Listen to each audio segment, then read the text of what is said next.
చూస్ country delight, live better. ఇప్పుడే country delight app ని download చేసుకోండి.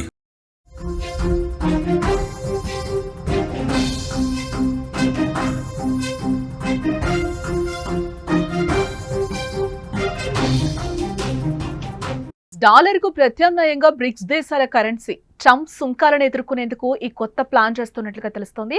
బ్రెజిల్ అధ్యక్షుడు లులు వర్చువల్ సమిట్ అయితే ఏర్పాటు చేశారు.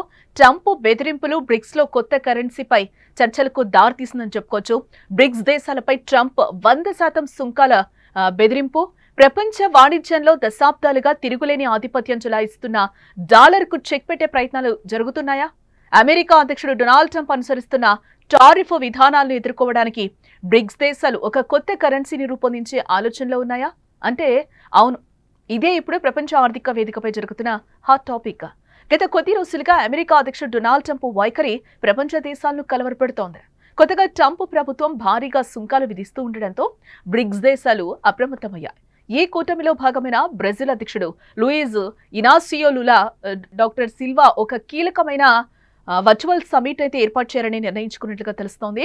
ఈ సమావేశం ద్వారా ట్రంప్ బెదిరింపులను ఎలా ఎదుర్కోవాలో బ్రిక్స్ దేశాలు చర్చించనున్నాయి. అయితే ఈ కొత్త కరెన్సీ ఆలోచనపై బ్రెజిల్ అధ్యక్షుడు లులా ఒక కీలకమైన ప్రకటన అయితే చేశారు.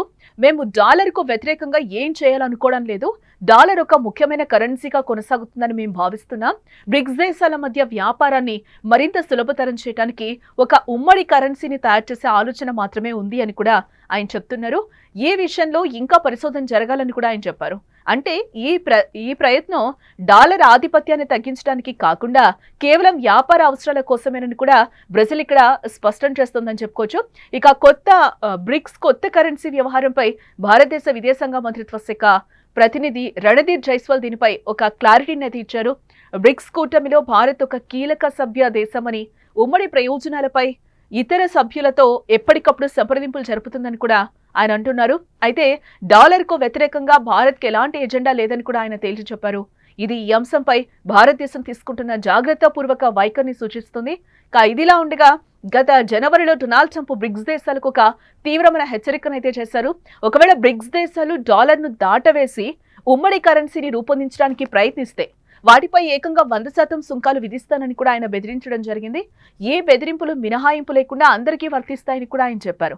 ఇలాంటి కఠినమైన బెదిరింపుల మధ్య ఈ వర్చువల్ సమిట్ జరగడం అంతర్జాతీయంగా చాలా ప్రాధాన్యత సంతరించుకుందని చెప్పుకోవచ్చు.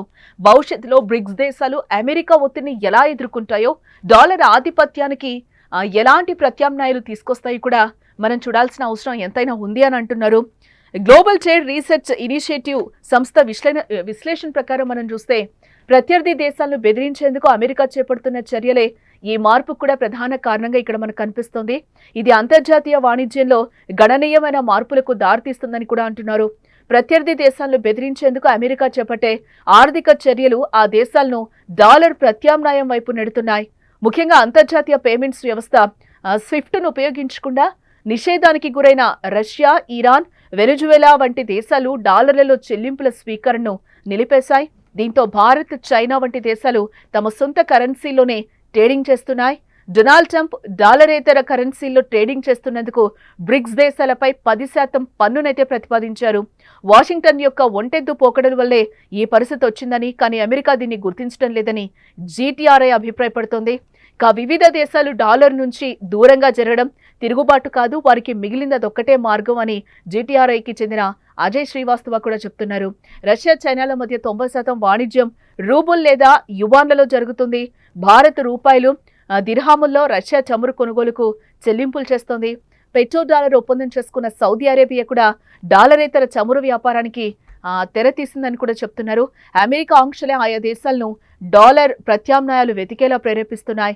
బ్రిక్స్ దేశాలపై 10% పన్ను, రష్యా నుంచి చమురు కొనుగోలు చేస్తే 500% టారిఫ్లు అమెరికాతో వాణిజ్య ఒప్పందాలను మరింత జటిలం చేస్తున్నాయని చెప్పుకోవచ్చు. ఈ దేశాల నుంచి చమురు, గ్యాస్ కొనేవారు డాలర్కు ప్రత్యామ్నాయాలను ఎంచుకుని చెల్లింపులు చేస్తున్నారు. వీటిని ఆయా దేశాల డాలర్ వ్యతిరేక విధానాలు అనకుండా రక్షణాత్మక వ్యవస్థలు అని కూడా పేర్కొంది. డాలర్ కొంత ఉన్న దేశాలతో ట్రేడ్ సెటిల్మెంట్ రూపాయలు చేసుకునేందుకు 2022లో ఆర్బీఐ అనుమతించింది. ఈ క్రమంలో రష్యా బ్యాంకులు చమురు చెల్లింపుల సెటిల్మెంట్ల కోసం రూపే అకౌంట్స్ తెరిచాయి. బ్రిక్స్కు కామన్ కరెన్సీని తీసుకురావాలన్న ప్రతిపాదనను భారత్, చైనాలు తిరస్కరించాయని కూడా ఇక్కడ మనం చెప్పుకోవచ్చు.